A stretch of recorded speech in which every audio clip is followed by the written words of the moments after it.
अस्सलाम वालेकुम। खुश रहें, आबाद रहें। पाक परवरदिगार मोहम्मद वाले मोहम्मद के सबके में आपकी रोज़ी जिसमें बरकत और इजाफा अता करे। आज जो रेसिपी मैं आपसे शेयर करने लगी हूँ वो है चिकन आलू सालन बनाना। चिकन आलू बनाने के लिए यहाँ पे मैंने मसाला जो है भूनने के लिए रखा हुआ है। पहले मैं मसाले को भून रही हूँ ऑयल में, और अब मुझे तकरीबन इसको भूनते हुए 10 से 15 मिनट हो चुके हैं। तो अब मैं इसमें चिकन और आलू जो कि मैंने अच्छे तरीके से साफ़ करके रखा हुआ है, धो के रख दिया हुआ है, तो उसको मैं अब दोनों चीज़ों के एक साथ जो है वो इसमें भूनूंगी। अब इसमें मैंने कोई भी स्पाइसेस जो हैं वो शामिल नहीं किए हैं। पहले मैं इनको 5 मिनट तक भूनूंगी और उसके बाद तमाम मसाला जार जो है वो शामिल करूँगी। इसमें मसाला मैंने सिर्फ एक शाशा जो है वो कौरमा मसाले का शामिल कर देना है, और कोई भी मैं इसमें मसाला ऐड नहीं करूँगी। गैस तकरीबन 10 मिनट मुझे इसको भूनते हुए हो गए हैं।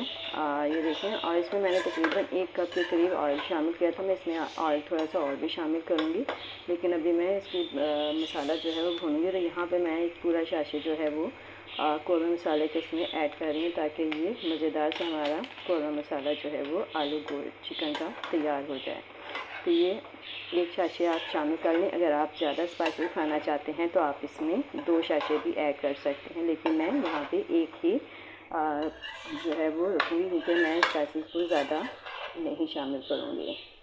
अब इसको हमने इतना भूनना है कि ये ऑयल जो है वो मसाला छोड़ दे जाएगा। इतना मैं इसको भूनूँगी कि मसाला जो है वो ऑयल छोड़ दे। यहाँ गाइस देखें, चिकन आलू को मैं अच्छे तरीके से भून रही हूँ। अब मसाले ने ऑयल छोड़ना शुरू कर दिया है, हल्की हल्की जो है ना ऑयल ऊपर आना शुरू हो गया है। तो अभी ये प्रॉपर जो है ना ऑयल अलग नहीं हुआ है, तो हम इसको मुसलसल अभी इतनी देर तक भूनेंगे जब तक कि ये ऑयल प्रॉपर ऊपर ना आ जाए, अलग ना हो जाए।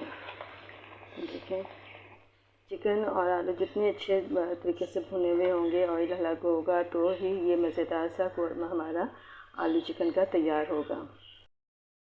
ये गाइस माशाल्लाह से हमारे चिकन आलू जो है ना बिल्कुल अच्छे तरीके से भुन चुकी है। मसाला देखें कितना ज़बरदस्त हो चुका है, और ऑयल जो है वो अलग हो चुका है।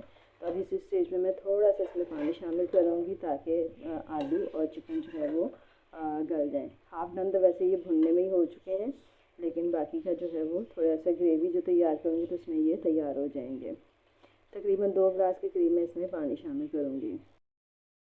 देखिए गाइस, मैंने 1 गिलास पानी शामिल किया है, और अब एक दूसरा गिलास और शामिल कर रही हूँ। देखें, और इसको बस इतनी देर तक मैं पकाऊंगी कि ये आलू और चिकन जो है वो अच्छे तरीके से गल जाए। और ये देखें, बस इतना ही रिक्वायर्ड है कि इतना हमें शोरबा ग्रेवी जो है वो रखेंगे। और देखें थिक ग्रेवी है। इसमें मैं मज़ीद एक और गिलास पानी का शामिल करूँगी, ताकि बाद में जो है ना इतनी ग्रेवी हमारी रहे। गाइस माशाल्लाह से हमारा ये आलू और चिकन का कौरमा सालन जो है बिल्कुल रेडी हो गया है। देखें, ग्रेवी इतनी ही बहुत ज़्यादा है, सही है। और अब इसमें आखिर में मैं धनिया शामिल करूँगी और इसको 5 मिनट के लिए दम पर छोड़ दूँगी। तो इस तरीके से ये हमारा जो है सालन बिल्कुल रेडी हो गया है। तो अब आइंदा आने वाली वीडियो तक के लिए मुझे इजाज़त दीजिए। एक नई मनफूद वीडियो के साथ दोबारा हाजिर होंगे। उस वक्त तक के लिए मुझे इजाज़त दें। अल्लाह हाफ़िज़।